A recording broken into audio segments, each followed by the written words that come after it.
My parents canceled my medical school graduation party because my sister wanted to go to Lollapalooza. So I went my own way. My name is Sarah, and I need to tell you something that changed my life forever. It happened on what should have been the most triumphant moment of my 22 years, the day I got accepted to Harvard Medical School. I'd been dreaming of becoming a doctor since I was 10 years old, when my grandmother died in a hospital where the staff seemed overwhelmed and understaffed. I promised myself I'd become the kind of doctor who would never let someone feel alone and scared in their final moments. That promise became my driving force through everything that followed. 12 years of relentless studying, volunteering at children's hospitals, shadowing physicians, maintaining a perfect GPA through high school, and 4 years of undergraduate pre-med courses at Northwestern had led to this moment. The thick envelope from Harvard Medical School sat on my desk, and my hand shook as I opened it. We are pleased to inform you that you have been accepted into Harvard Medical School's incoming class of 2019. Your academic excellence and demonstrated commitment to medicine make you an ideal candidate for our program. I actually screamed with joy, then ran downstairs to find my parents and share the most important news of my life. Mom, Dad, I got into Harvard Medical School. My parents were in the kitchen, Dad reading the Sunday paper with his coffee, Mom unloading the dishwasher in her bathrobe. They looked up with what I can only describe as polite interest, the kind of expression you'd give someone who told you they'd found a parking spot at the mall. That's nice, sweetheart, Mom said, not even turning around fully. Congratulations. Nice?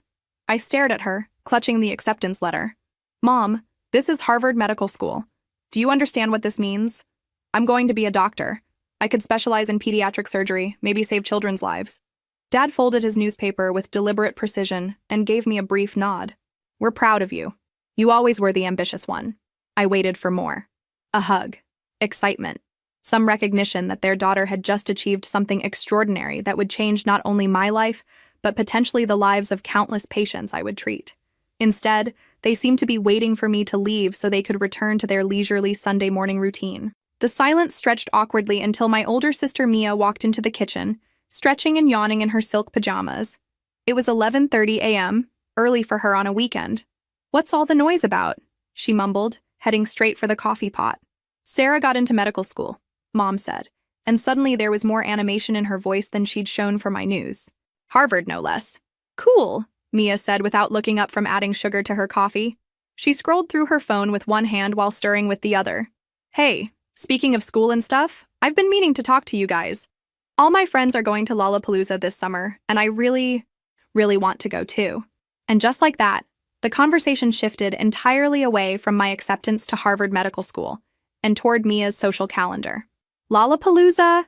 Dad perked up with interest I hadn't seen when I'd shared my news. That's the music festival in Chicago, right? Yeah. It's going to be amazing. Billie Eilish is headlining, and 21 Pilots, and like 50 other incredible artists. All my friends have been planning this for months. Mom set down her coffee mug and gave Mia her full attention. How much would something like that cost? Well, the tickets are like $400 each, and then we'd need to get a hotel room and food and transportation. I've been doing research, and I think I could do the whole trip for maybe $8,000. That includes some new clothes because I literally have nothing appropriate to wear to a music festival. I stood there holding my Harvard acceptance letter, watching my parents lean in with interest as Mia outlined her vacation plans. The contrast was so stark, it felt surreal. $8,000, Dad mused. That is expensive, but it sounds like an important experience.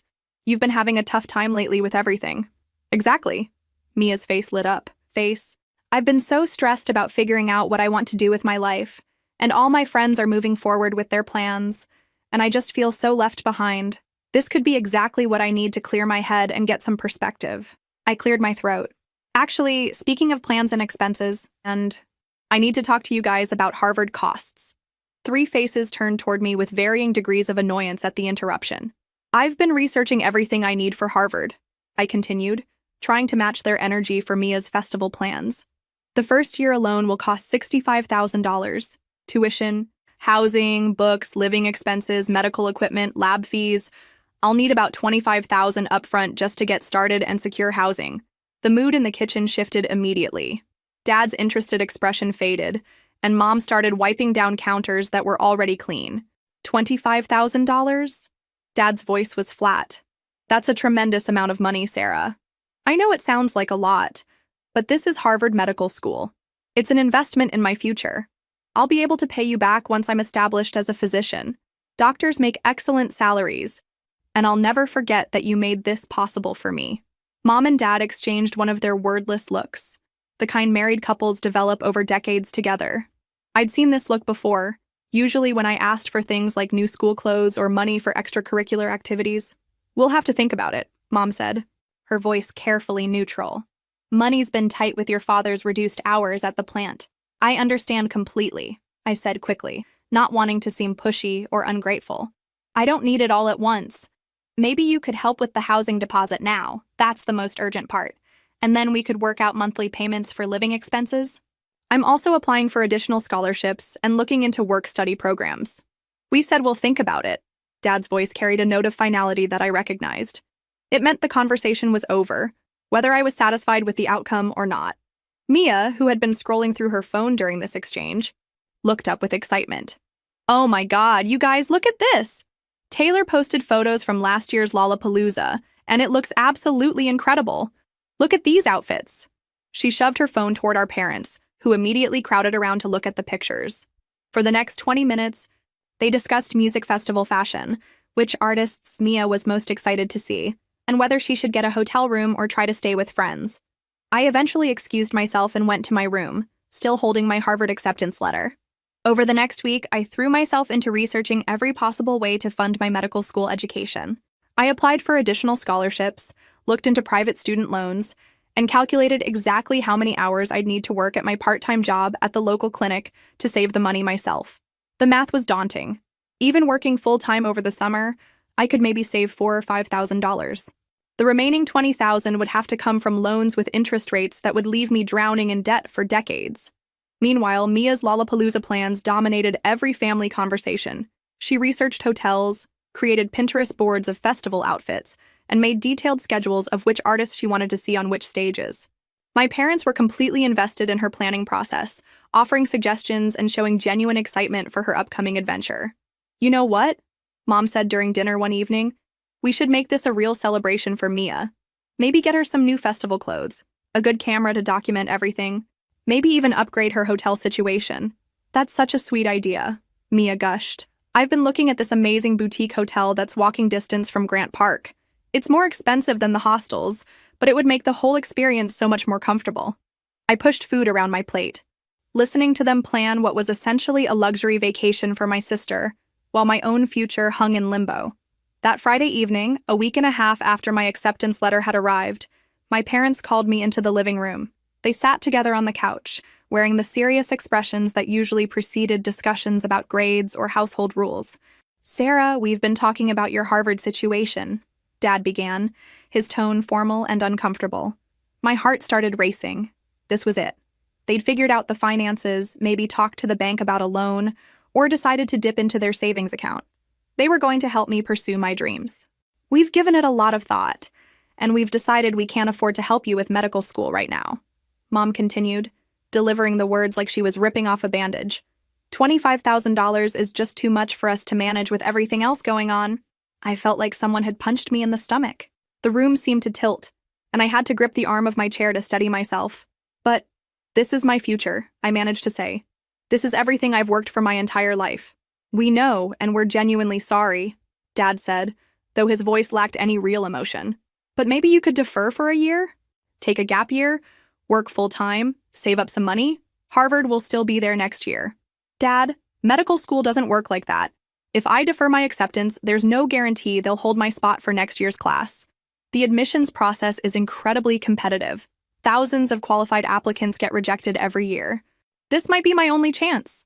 Mom leaned forward with what she probably thought was a sympathetic expression. "Honey, if you're really meant to be a doctor, another opportunity will come along. And maybe by then we'll be in a better financial position to help. Or maybe I could take out student loans," I suggested desperately. "You wouldn't have to give me the money, you could just co-sign for loans and I'll pay them back myself once I'm working." "We're not comfortable taking on that kind of debt obligation," Dad said firmly. $25,000 is more than we make in several months." That's when Mia walked into the room, practically bouncing with excitement. "Hey, did you guys make a decision about Lollapalooza yet? Because tickets are selling out fast, and if I don't buy them soon, I'll be totally screwed. All my friends already have theirs." I watched in horrified fascination as my parents' expressions immediately brightened. Actually, Mom said, turning to Mia with a warm smile, your father and I were just discussing that. We think this festival could be really good for you. We've decided we can help you with the costs, Dad added, and his voice carried an enthusiasm that had been completely absent when discussing my medical school dreams. Really? Mia squealed, clapping her hands together. Oh my God, really? You'll help me go to Lollapalooza. We think it's important for young people to have these kinds of experiences, Mom said. You've been going through a difficult time, trying to figure out your next steps, and maybe this is exactly what you need to gain some clarity and confidence. I couldn't believe what I was hearing. My brain struggled to process the cognitive dissonance of what was happening in front of me. Wait, I said, my voice barely above a whisper. You can't afford to help me go to medical school, but you can afford to send her to a music festival? The enthusiasm drained from their faces as they remembered I was still in the room. That's different, Sarah, Mom said, though she couldn't seem to articulate how. Different how? You just told me $25,000 is more than you make in several months, and that's too much debt for the family to take on. But $8,000 for a vacation is reasonable? Dad shifted uncomfortably. Mia's situation is more immediate. She's struggling right now, and this could really help her mental state. And my education isn't important for my mental state? My future career isn't worth investing in? Don't be dramatic, Mom said, her voice taking on an edge. You're a smart, capable girl. You'll figure something out, you always do. Mia, meanwhile, had been jumping up and down and hugging both parents, apparently oblivious to the broader conversation happening around her celebration. Thank you, thank you, thank you, she was saying.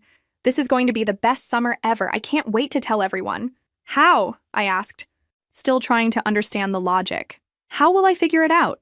I'm 22 years old. I have maybe $4,000 in savings from my part-time job, and I need $21,000 more to start medical school in 4 months. Where exactly do you think I'm going to get that money? Student loans, Dad suggested. Work-study programs, scholarships. There are lots of options for students in your situation. I already applied for every scholarship I qualify for. I already looked into work-study. The student loans available to me have terrible interest rates, and I'd graduate with so much debt I'd be paying it off until I'm 50 years old.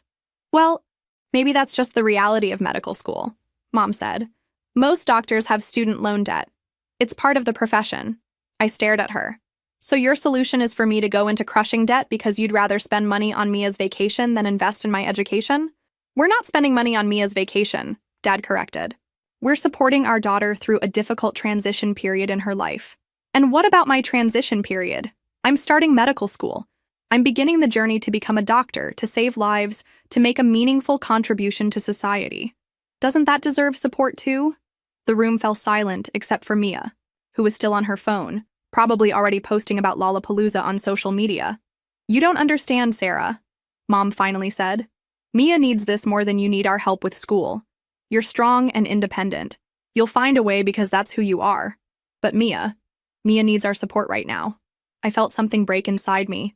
Something that had been cracking for years but finally shattered completely in that moment. I need support too, I said quietly.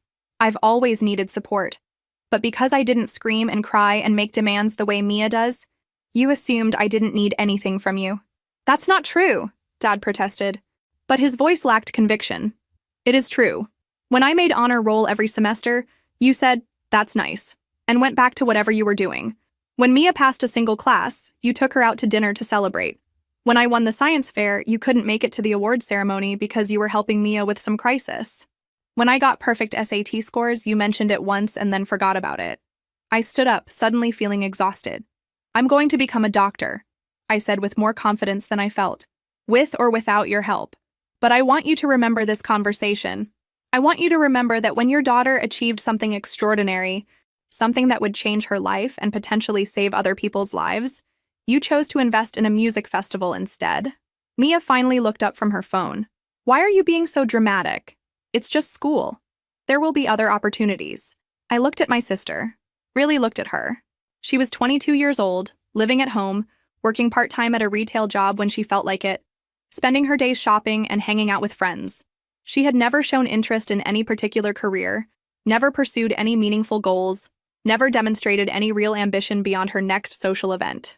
And my parents thought her entertainment was more important than my life's calling. You're right, Mia, I said finally. This is just school. Just like everything else I've ever cared about is just something. Just honor roll, just perfect attendance, just volunteering at the children's hospital, just getting into Harvard Medical School. All of it is just whatever, right? I headed toward the stairs, then turned back for one final observation. I hope you have an amazing time at Lollapalooza. I really do. I hope it's everything you dreamed it would be. And I hope you remember it forever. Because it cost more than my parents were willing to invest in my future. That night, I sat in my room with my laptop, crying as I researched private student loans and tried to figure out how to make my dreams happen without any family support.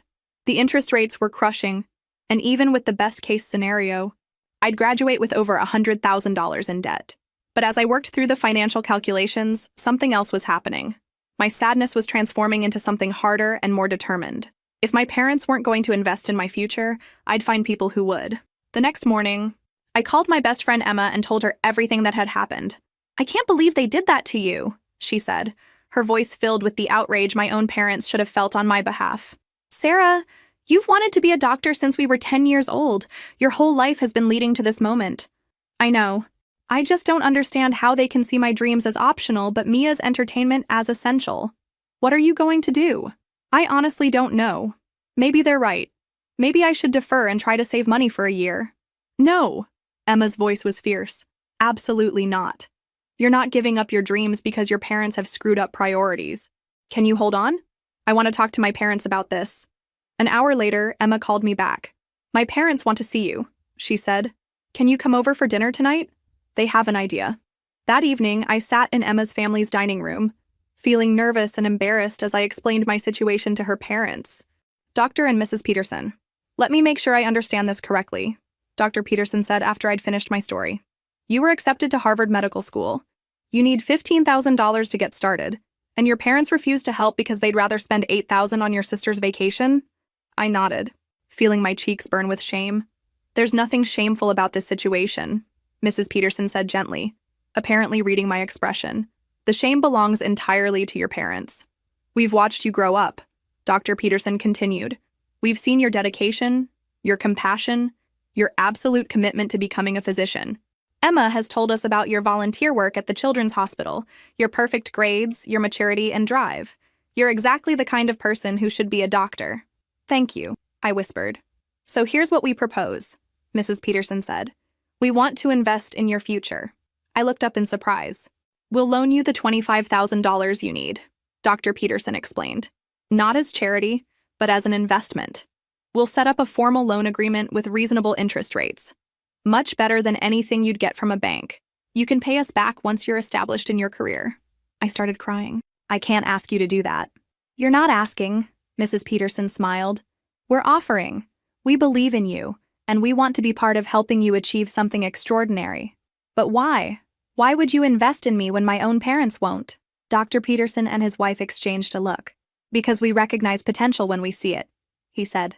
Because we understand that helping young people pursue their dreams is one of the most important things adults can do. And because we know that $25,000 invested in your education today will come back to the world 1,000-fold through all the lives you'll save as a physician. That night, I went home with a signed loan agreement and a check that would cover my Harvard expenses. I also went home with something even more valuable. The knowledge that there were adults in the world who saw my worth and were willing to invest in my future. I didn't tell my parents about the Petersons' loan immediately. Instead, I spent the next few days watching my family's dynamics with new clarity. Mia spent hours each day shopping for festival clothes, researching Chicago restaurants, and coordinating with her friends. My parents were completely invested in every detail of her planning process. They drove her to specialty stores to find the perfect boots, helped her research which hotels had the best rooftop pools, and listened with fascination as she described which artists she was most excited to see. Meanwhile, my acceptance to Harvard Medical School had become old news. When relatives called to congratulate me, my parents would say things like, "Yes!" Sarah got into some medical school, with no enthusiasm or pride in their voices. The contrast was so stark it would have been comical if it weren't so painful. A week later, I was having dinner with my family when I decided to share my news. I have an update about Harvard, I announced, setting down my fork. My parents looked up with mild interest. I've secured the funding I need for medical school, I said. I'll be starting in the fall as planned. Dad's eyebrows went up. Really? You got additional scholarship money? No. Emma's family loaned me the money I need. The temperature in the room seemed to drop 10 degrees. You went behind our backs and borrowed money from neighbors? Mom's voice was sharp with disapproval. I went to people who believed in my future when my own family didn't. That's not fair, Sarah, Dad said. We explained our financial situation. You explained that you couldn't afford to invest $25,000 in my medical education, but you could afford to spend $8,000 on Mia's entertainment. I understood your priorities perfectly. Mia looked up from her phone, where she'd been scrolling through Instagram during dinner. Why are you making such a big deal about this? She asked. It's just money, and it's just school. There are lots of doctors in the world already. I stared at my sister, marveling at her complete inability to understand what medical school meant to me, or why her parents' choice might have been hurtful. You're right, I said finally. It is just money, and you're about to spend $8,000 of it on a weekend of partying while I work 3 jobs during medical school to pay back the loan that should have been unnecessary. Don't be so dramatic, Mom sighed. The Petersons are wealthy. $15,000 is nothing to them. It's not about their wealth, I said. It's about their values. They saw potential in me and chose to invest in it. You saw the same potential and chose to ignore it. I stood up from the table, suddenly having no appetite for dinner or family conversation. I want you all to remember this, I said, looking around the table at each of them. When I'm a doctor, when I'm saving lives, when I'm making a difference in the world, remember that it happened without your support. Remember that you had the chance to be part of something meaningful, and you chose festival tickets instead. The next morning, I started packing for Harvard. I had 3 months to get ready, and I was determined to make the most of my opportunity. Emma came over to help me sort through my belongings, deciding what to take to Boston and what to leave behind. Are you nervous? She asked as we folded clothes. Terrified, I admitted, but also excited. This is everything I've dreamed of. Your parents are idiots, she said matter-of-factly. I hope you know that. I'm starting to realize it. Over the next few weeks, as I prepared for the biggest transition of my life, my parents seemed more focused on Mia's festival preparations than my departure for medical school. They spent hours helping her choose outfits, researching Chicago attractions, and planning her travel itinerary. Meanwhile, I was left to navigate college preparation on my own, finding housing, registering for classes, buying textbooks, arranging transportation to Boston. When I asked for help with practical matters like setting up a bank account near campus or figuring out health insurance, they seemed annoyed by the interruption to their Lollapalooza planning sessions. The night before I left for Harvard, I packed my car with everything I owned. My parents were in the living room with Mia, looking at photos of previous year's festivals on her laptop. I'm leaving early tomorrow morning, I announced from the doorway. Drive safely, Mom said without looking up from the computer screen. Call when you get there, Dad added absently. That was it. No emotional goodbye, no words of encouragement, no acknowledgement that their youngest daughter was leaving home to pursue her dreams. They were too busy helping Mia plan her vacation to properly send me off to medical school. The next morning, I loaded the last of my belongings into my car as the sun came up. My parents were still asleep, and Mia was probably still scrolling through social media on her phone. Just as I was about to drive away, Emma and her parents appeared in their pajamas and robes. We couldn't let you leave without a proper goodbye, Mrs. Peterson said, hugging me tightly. Make us proud, Dr. Peterson added, though I know you will. Emma handed me a care package filled with homemade cookies, tea bags, and a photo of us from graduation. Text me every day, she said. I want to hear about everything. Standing in my driveway at 6 a.m., surrounded by people who weren't related to me but who cared more about my future than my own family did, I felt a mix of sadness and gratitude that would stay with me for years. As I drove toward Boston and the beginning of my medical career, I thought about the choice my parents had made. They'd chosen to invest in temporary happiness over permanent achievement, in entertainment over education, in my sister's immediate gratification over my lifelong dreams. It was a choice that would define our relationship for the rest of our lives, though I didn't fully understand that yet. Harvard Medical School was everything I'd dreamed it would be and infinitely harder than I'd imagined. The coursework was brutal, the competition fierce, and the pressure relentless. But every morning when I walked into those lecture halls, I remembered why I was there and who had made it possible. I worked 3 part-time jobs to cover my living expenses and started paying back the Petersons immediately, even though they'd told me to wait until after graduation. I tutored undergraduate pre-med students, worked nights at a medical supply company, and spent weekends doing data entry for research labs. My days started at 5 a.m. and ended well after midnight. I had no social life, no time for relaxation, no money for anything beyond basic necessities. While my classmates went out for dinners and weekend trips, I was either studying or working, but I was exactly where I belonged, doing exactly what I'd always wanted to do. Meanwhile, social media kept me updated on my family's activities, whether I wanted to see them or not. Mia's Lollapalooza posts filled my Instagram feed. Photos of her and her friends in designer festival outfits, expensive meals in Chicago, poolside shots from their boutique hotel. My parents liked and commented on every single post, celebrating her amazing adventure and expressing how proud they were that she was having such wonderful experiences.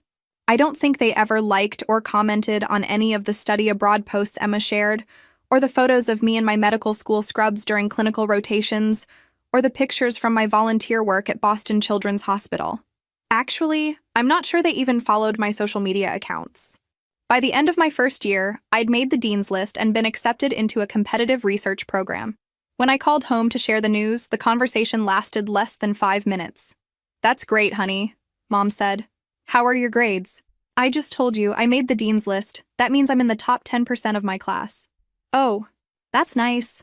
Hold on, Mia wants to tell you about her new job." Mia had gotten hired as a sales associate at a boutique clothing store, working about 20 hours a week when she felt like it. "Sarah, guess what?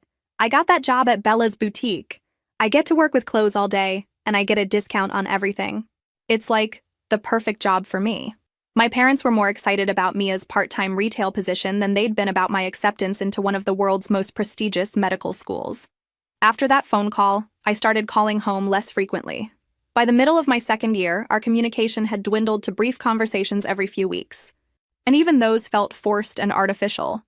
I was too busy anyway, between coursework, clinical rotations, research projects, and my multiple jobs. I was learning to perform physical exams, diagnose diseases, interpret lab results, and work with patients. I was becoming the doctor I'd always dreamed of being. During my third-year clinical rotations, I discovered my passion for pediatric surgery. Working with sick children and their families, I felt like I'd found my calling within my calling. These tiny patients, fighting for their lives with such courage and resilience, reminded me every day why I'd wanted to become a doctor. I was particularly drawn to cardiac surgery, the intricate work of repairing children's hearts, giving them the chance at normal, healthy lives. It was challenging, demanding work that required absolute precision and years of additional training, but I knew it was my path. By my fourth year, I was being recruited by top residency programs across the country. My research had been published in respected medical journals, my clinical evaluations were outstanding, and my professors were writing glowing recommendation letters. When I matched into a surgical residency at Northwestern Memorial Hospital in Chicago, one of the most competitive programs in the country, I called home to share the news. "Chicago," Mom said. "That's nice. You'll be close to home again." "This is a huge accomplishment," I tried to explain. "Northwestern has one of the best surgery programs in the world. Matching there is incredibly competitive." "That's wonderful, dear. Your father and I are proud of you." But their voices lacked any real enthusiasm or understanding of what I'd achieved. Meanwhile, Mia had gotten engaged to her boyfriend of 6 months, a guy she'd met at a bar who worked construction when he could find jobs. My parents were over the moon about the engagement, already planning an elaborate wedding and talking about grandchildren. The contrast in their reactions told me everything I needed to know about their values and priorities. Medical school graduation came and went with little fanfare from my family. My parents attended the ceremony, but seemed more interested in when it would be over so they could get back home. Emma and her parents flew in from our hometown, bringing flowers and taking dozens of photos. They treated my graduation like the major life milestone it was. After the ceremony, we all went to dinner at a nice restaurant near campus. "We're so proud of you," Mrs. Peterson said, raising her wine glass in a toast. "Dr. Sarah Williams has a nice ring to it."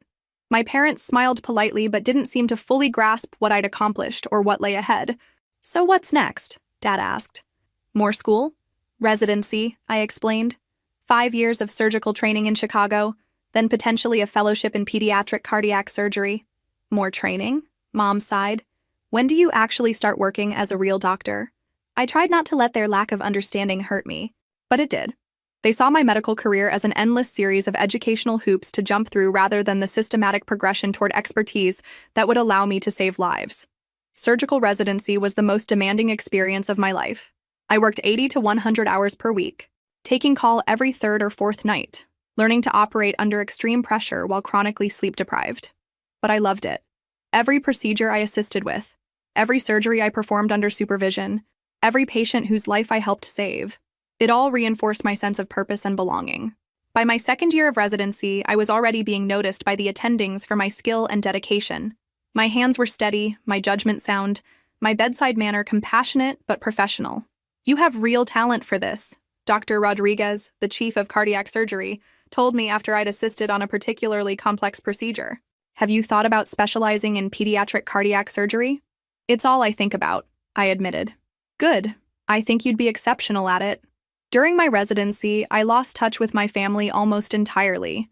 I was working such long hours that I barely had time for essential activities like eating and sleeping, let alone maintaining relationships with people who had never really supported my dreams. I heard updates through Emma, whose parents still lived in our hometown. Mia had gotten married in an expensive wedding that my parents had somehow managed to pay for. She'd had her first child a year later, then 2 more in quick succession. She and her husband lived in my parents' basement with their 3 kids, none of them working steadily. My parents, meanwhile, had never asked about my residency, my surgical training, or my career plans. By my 4th year of residency, I was performing complex surgeries with minimal supervision. I'd published research on innovative surgical techniques, presented at national conferences, and been recruited by pediatric cardiac surgery fellowships at top children's hospitals. I chose to do my fellowship at Boston Children's Hospital, one of the world's premier pediatric cardiac surgery programs. The work was incredibly demanding but deeply fulfilling, operating on tiny hearts, correcting congenital defects, giving children the chance at normal lives. During my fellowship, I developed expertise in some of the most complex pediatric cardiac procedures. I was working with cases that many surgeons would consider inoperable, using cutting-edge techniques to repair hearts that other programs had given up on. My reputation in the field was growing. I was invited to speak at conferences, consulted on difficult cases from other hospitals, and recruited by children's hospitals across the country. When I finished my fellowship and was offered a position as an attending pediatric cardiac surgeon at Chicago Children's Hospital, I was 35 years old and finally ready to practice independently as the kind of doctor I'd dreamed of becoming. The salary was more money than I'd ever imagined making, enough to pay off my student loans within a few years, buy a beautiful condo overlooking Lake Michigan, and finally live comfortably while doing work I was passionate about. For the first time since leaving for college, I wasn't working multiple jobs, wasn't stressed about money, wasn't exhausted from trying to balance impossible demands. I was exactly where I belonged, doing exactly what I was meant to do. I saved my first life as an attending surgeon on a Tuesday morning in September. A 3-year-old girl named Emma, the same name as my best friend, came in with a complex congenital heart defect that required a 12-hour surgery to repair.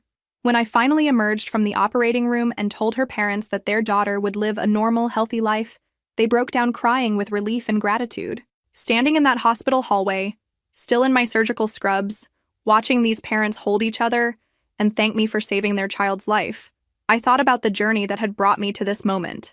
Every sleepless night in medical school, every exhausting shift during residency, every sacrifice I'd made, it had all led to this. I was exactly where I belonged, doing exactly what I was meant to do. For 2 years, I threw myself completely into my work. I performed increasingly complex surgeries, built a reputation as one of the most skilled pediatric cardiac surgeons in the Midwest, and started developing innovative techniques that were being adopted by other programs. I bought a beautiful condo in downtown Chicago with floor-to-ceiling windows overlooking Lake Michigan. I furnished it carefully, choosing pieces that reflected the life I'd built for myself. Sophisticated, comfortable, earned through my own hard work. My relationship with Emma and her parents had remained strong throughout medical school and residency. They visited me in Chicago, celebrated my achievements, and had become the closest thing to family I had. Dr. and Mrs. Peterson had been repaid in full for their investment in my education, but they continued to be proud supporters of my career. "We always knew you'd be extraordinary," Mrs. Peterson told me during one of their visits. "But seeing what you've accomplished, the lives you're saving, it's beyond what we ever imagined." Meanwhile, I had no contact with my biological family. I'd heard through small-town gossip that my parents were struggling financially, that Dad had been laid off from the plant, that Mom was working multiple part-time jobs to make ends meet. Mia and her husband were still living in their basement with their 3 children, now in their early teens, none of the adults in the household maintaining steady employment. I felt sad about their situation, but not guilty. They'd made their choices just as I'd made mine. It was during my third year as an attending, when I was 38 years old and at the peak of my career, that my past caught up with me in the most unexpected way. I was finishing up a consultation in the cardiac ICU when one of our administrative staff approached me. "Dr. Williams, there are some people here who say they're your family. They don't have an appointment, but they're asking to see you. They say it's urgent." My heart started racing. I hadn't heard from my parents or sister in over 5 years. "What kind of urgent?" I asked. They mentioned something about medical bills and needing help. Should I have security escort them out? I should have said yes. Should have had them removed from the hospital and continued with my day. But curiosity got the better of me. "Put them in conference room B," I said. "I'll be there in 10 minutes. I finished my consultation and walked slowly toward the conference room, trying to prepare myself for whatever I was about to encounter. Through the glass door, I could see 3 figures sitting at the table, my parents and Mia, all looking older and more worn than I remembered. Dad's hair had gone completely gray, and he moved slowly, clearly dealing with some kind of health issue. Mom looked exhausted, her face lined with stress and worry. Mia appeared to have aged more than the 5 years since I'd last seen her. She looked tired and overwhelmed, her once perfect appearance now showing the strain of raising 3 young children. I took a deep breath and opened the door. "Sarah," Mom said, standing up immediately. "Oh my God, look at you!" I remained standing near the door, still wearing my surgical scrubs and white coat. "What are you doing here?" "We've been trying to reach you," Dad said, his voice weaker than I remembered. "We hired someone to find your contact information, but you'd changed everything. Maybe there was a reason for that." Mom's eyes filled with tears. "Sweetheart, we need to talk to you. We need your help." "Help with what?" Dad cleared his throat uncomfortably. "I had a heart attack 6 months ago, a bad one. I needed emergency surgery and there have been complications. The medical bills are—" He paused, looking embarrassed. "They're destroying us. We're going to lose the house," Mom added quickly. "Everything we've worked for our entire lives. We thought maybe, since you're a doctor now, since you're doing so well, you thought I'd pay your medical bills. Your family, Sarah," Mia spoke up for the first time. "Family helps each other." I looked at my sister, really looked at her. She was 34 years old, still living with our parents, still depending on them for housing and support while raising 3 children with a husband who couldn't keep steady work. "Family helps each other," I repeated slowly. "That's interesting. We know we haven't been in touch lately," Mom continued, "but that doesn't change the fact that we're your family. We raised you, we loved you, we gave you everything we could." "Everything you could," I said, still standing by the door. "Let me ask you something. Do you remember why we stopped speaking?"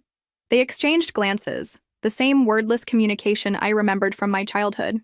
"There were some disagreements," Dad said vaguely. "But that's all in the past now." "Disagreements. Is that what we're calling it?" I moved closer to the table but didn't sit down. "Do you remember Harvard Medical School?" The room got very quiet. "Do you remember me getting accepted to one of the most prestigious medical programs in the world and asking for your help to make it possible?" Mom shifted uncomfortably. "Sarah, that was so long ago. 16 years ago. I needed $25,000 to start medical school. Do you remember what you told me?" "We told you we couldn't afford it," Dad said quietly. "Right.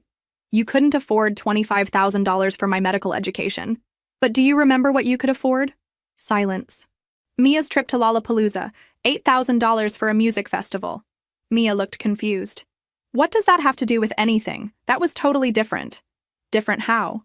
"It just was. That was about me needing experiences and figuring out my life. Your thing was just school." I stared at her.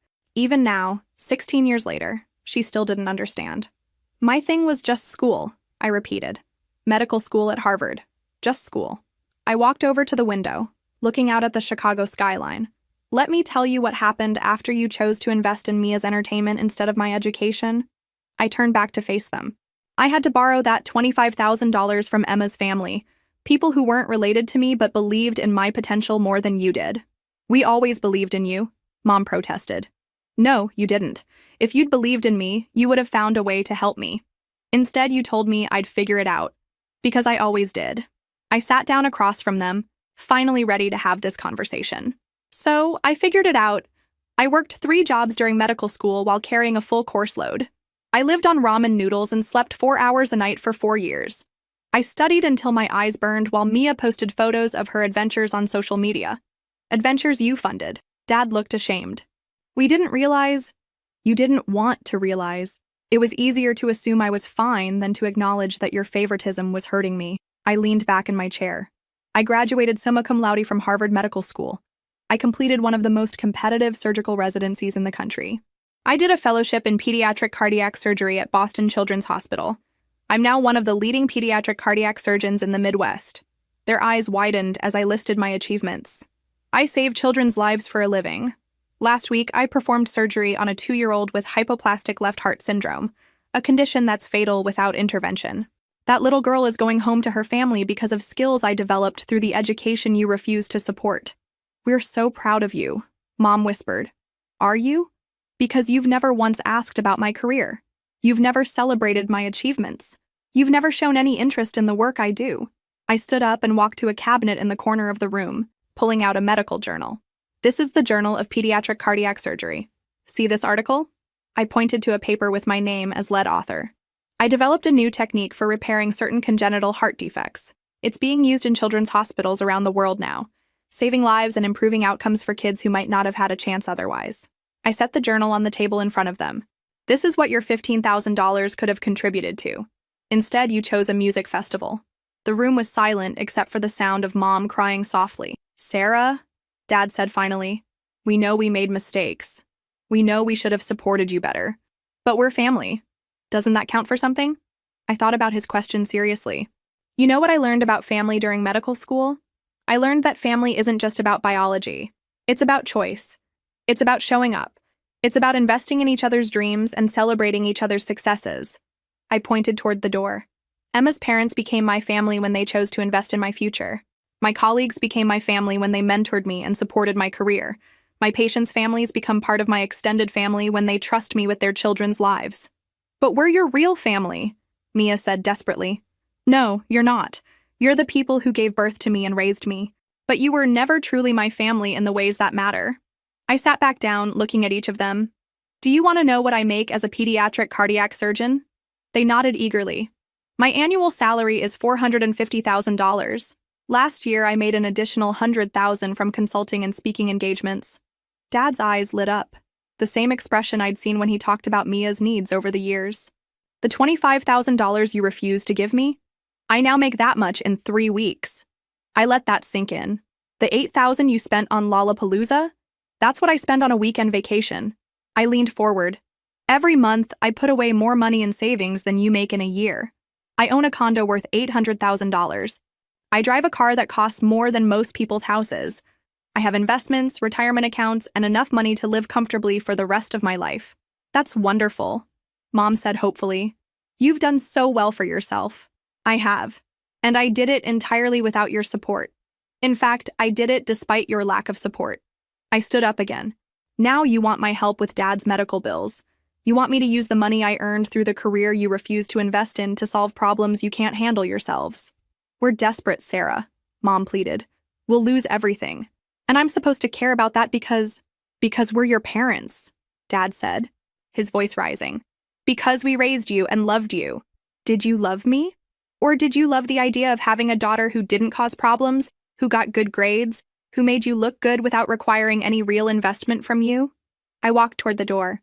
You want to talk about love? Let me tell you about love. Emma's parents loved me enough to invest their money in my future when you wouldn't. They loved me enough to attend my medical school graduation when you barely seemed interested. They loved me enough to celebrate my achievements and support my dreams. I turned the door handle. That's what real love looks like. Not biology, not obligation, but choice. They chose to love me and support me when you chose convenience over investment. Sarah, please. Mom was crying harder now. Don't do this to us. Don't abandon your family when we need you most. I'm not abandoning you. You abandoned me 15 years ago when you chose Mia's entertainment over my future. I'm just finally accepting the choice you made. We were wrong, Dad admitted. We should have helped you with medical school. We should have recognized your potential and supported your dreams. We're sorry. I appreciate the apology. I really do. But saying you're sorry doesn't undo 15 years of consequences. I opened the door. Here's what's going to happen. You're going to leave my hospital and never come back. You're not going to contact me at home or at work. You're not going to show up in my life again expecting me to solve problems you created. But the medical bills, Mom said desperately. Figure it out. You told me I'd figure out how to pay for medical school. And I did. Now you can figure out how to handle your own financial problems. It's not the same thing, Mia protested.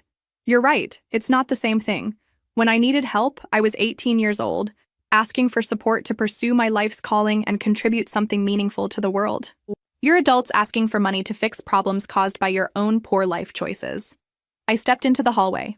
The $15,000 you wouldn't invest in my future has turned into a lifetime of success that you'll never benefit from.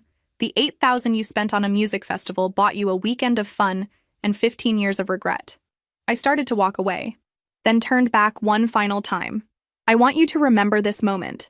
I want you to remember that your daughter became everything you said she would become without your help. I want you to remember that the smart, capable girl who would figured out how to build a life that doesn't include you. Sarah, Mom called after me. Please, we love you. I stopped and looked back at her. If you loved me, you would have invested in my dreams when it mattered. If you loved me, you wouldn't have waited until you needed something to track me down. If you loved me, you would have celebrated my success instead of ignoring it until it became useful to you. I pulled out my phone and showed them my screen. This is my calendar for this week. On Tuesday, I'm performing surgery on a 6-year-old with a complex heart defect. On Wednesday, I'm consulting on a case from Mayo Clinic. On Thursday, I'm giving a presentation at a medical conference about innovative surgical techniques. On Friday, I'm operating on twins who were born with conjoined hearts. I put my phone away. This is the life you chose not to be part of. These are the achievements you chose not to celebrate. This is the future you decided wasn't worth a $15,000 investment. I turned and walked toward the elevator. Goodbye. Don't contact me again. As the elevator doors closed, I could hear Mom calling my name. But I didn't look back. That evening, I sat in my condo overlooking Lake Michigan, processing what had happened. I felt sad but not guilty, hurt but not responsible, angry but also relieved. For 15 years, I'd wondered if I'd been too harsh in cutting off contact with my family. I'd wondered if I should have tried harder to maintain relationships, if I'd been too unforgiving of their mistakes. But seeing them again, hearing them reduce my medical school acceptance to just school and my need for educational support to just money, confirmed everything I'd realized as an 18-year-old. They had never truly understood or valued who I was or what I was capable of becoming. They hadn't come to reconnect with me or celebrate my success. They'd come because they needed something, because their own poor choices had caught up with them, and they thought my success could solve their problems. The irony wasn't lost on me. They wanted help with medical bills from the daughter whose medical education they'd refused to support. I poured myself a glass of wine and looked out at the city lights reflecting on the lake. Tomorrow I would go back to work, back to saving lives and advancing medical knowledge. I would continue building the extraordinary life I'd created through my own determination and the support of people who had chosen to believe in me. My parents had made their choice 15 years ago, when they decided that Mia's temporary happiness was more important than my permanent future. Now they would have to live with the consequences of that choice, just as I had lived with the consequences of pursuing my dreams without their support. The difference was that my consequences had led to success, fulfillment, and the ability to make a meaningful difference in the world. Theirs had led to financial ruin and the desperate need to ask for help from the daughter they'd never truly invested in. As I sat there that night, I realized that the best revenge isn't causing someone else pain. It's living so well without them that their absence becomes irrelevant.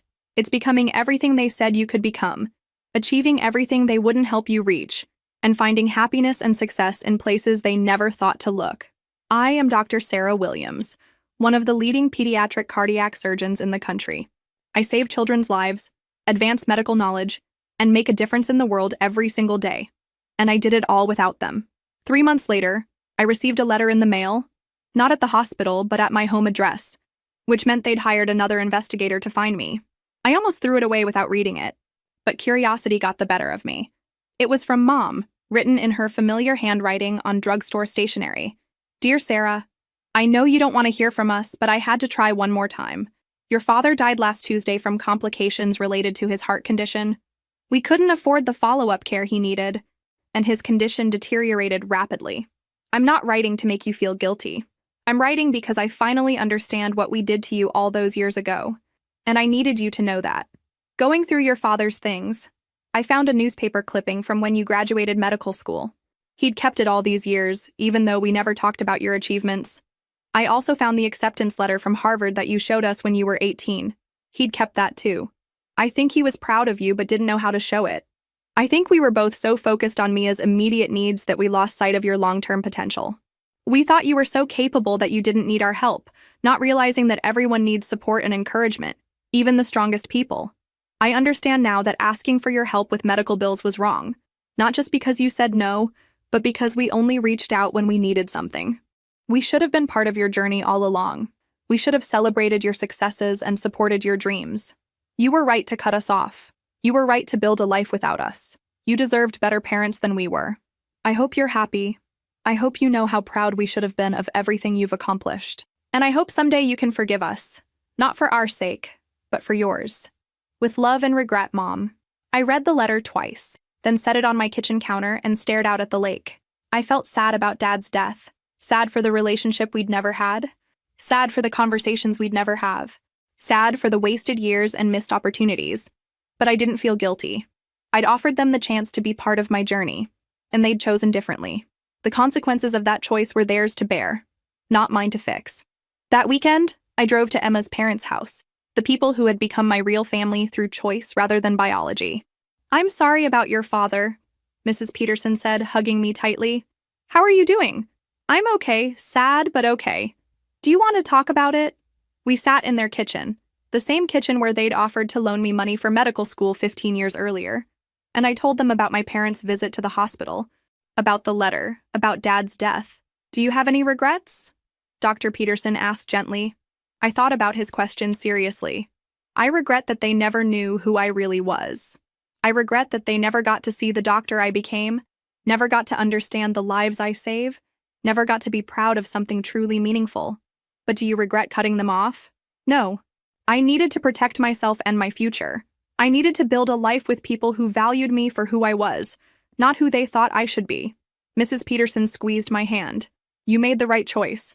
It takes courage to walk away from toxic relationships, even when they're family." "The hardest part," I admitted, "is that I always hoped they'd change. I hoped they'd realize what they'd lost and try to rebuild our relationship properly. Instead, they only came back when they needed something. That tells you everything you need to know about their priorities," Dr. Peterson said. He was right.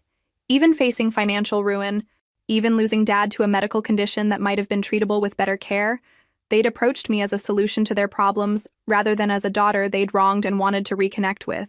That evening, I wrote Mom a brief response. "I'm sorry for your loss and for the circumstances surrounding Dad's death. I hope you and Mia are able to find stability and peace.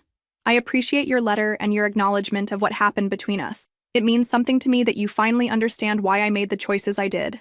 I wish things could have been different. But I've built a good life with people who value and support me. I hope you can find the same. Take care, Sarah." I mailed the letter the next day, then blocked their new contact information and took steps to ensure they couldn't find me again. A year later, I was featured on the cover of Chicago Medicine magazine as Surgeon of the Year. The article detailed my innovations in pediatric cardiac surgery, my research contributions, and my track record of successful outcomes on cases other surgeons had deemed inoperable.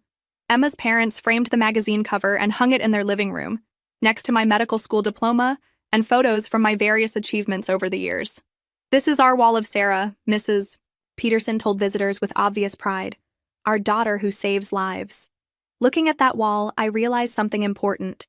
Family isn't about biology or obligation. It's about choice, investment, and love demonstrated through actions rather than words.